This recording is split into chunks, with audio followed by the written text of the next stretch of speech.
Hello Broderick, and welcome on the Yacht Solutions parking lot. I sent you already some information about the anchorage, so the stainless steel chain and the anchor, but what's most relevant is our anchor simulator.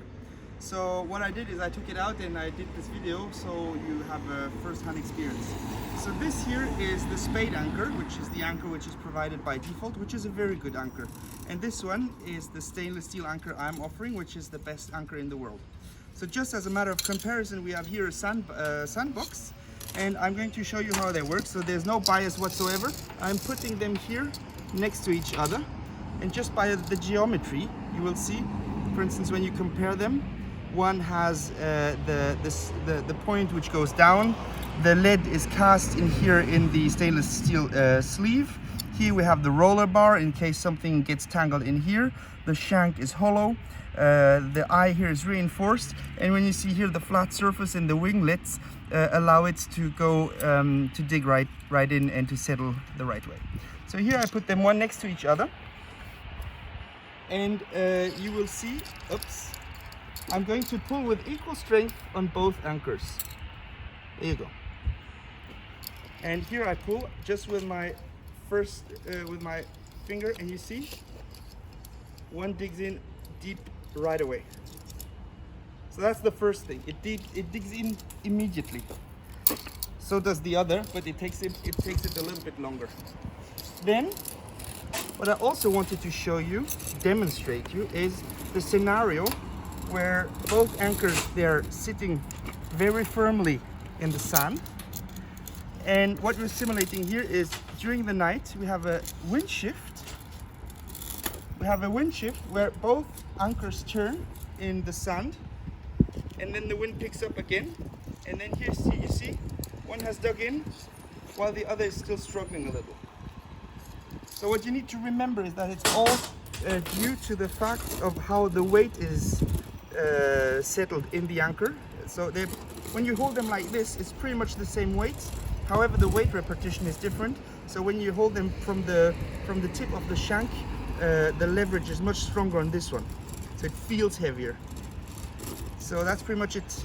And then also I sent you some information about the ring. So how is this ring working? I'm going to show you that.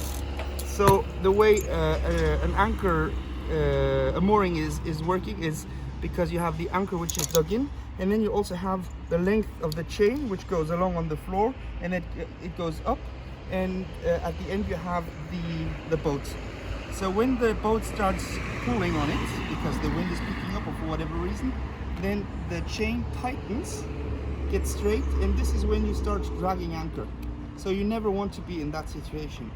So to prevent from that, and also to use to serve a little bit like a spring, you can add this ring here, and you open it on the side, then you let it slide on the chain, and then here it makes a kink, so you're adding 14 kilos in the middle of the chain. And this is the additional effort which the boat needs to do to get into the configuration where the chain is straight. As well, what I was saying is that because you have this kink here, your turning radius of the boat is much smaller on the in the anchorage in case if it's crowded. And then finally I wrote something about if the anchor got stuck, so it can't get stuck on this side, but if for whatever reason, so this anchor, let's now simulate it is either a coral head or a submarine cable. So basically you're coming in here, you're trying to hoist your anchor, and then here you're stuck. So the boat is on the surface and the anchor is stuck. So either you dive, or another option is to use this ring in another manner. Basically you drop it in, then it goes to here, then you pay out a little bit of chain, and then you can pull on the anchor with that ring. So that's just another way of using that ring. So all combined, it's the best anchorage in the world. So in a nutshell, it is stainless steel, so it has the stainless steel properties. The weight repetition and the geometry is much better. For instance, oh, I forgot to say as well, like when the anchor is coming up, so you see when the shank is vertical, so is the lower surface at the front. which is concave as well. So all the mud is coming off directly. Goes up like this. And yeah, only praise.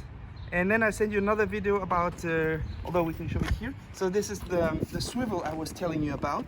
So what's important to remember is that there is this knob here, which makes it virtually, well, not virtually, but actually impossible for the anchor to come up the wrong way. So this piece is not cast, it's milled. So this is stronger. So the weakest point in the chain is the weakest link, and usually it's the swivel, but in this case the swivel is stronger than the actual chain. So what I'll show you now is, tiens, bah, mets ton face, is very often when the anchor comes off, because of the twist the chain is getting from the windlass, the anchor comes up like this, and then you need to have somebody with a boat hook or to drop it again and put it back up. So it's a little bit of a complicated situation and can be dangerous. So however, with this swivel, when the anchor comes up the wrong way, basically it snaps into the right position like so. So I'll do it again just to show that it's not pure luck. So there you go. The anchor is in the wrong position to be hoisted. Stay there. Okay. There you go. So this is all a demonstration thing, but it's all to the scale. And yeah, if you have any question, feel free to call me. Bye bye.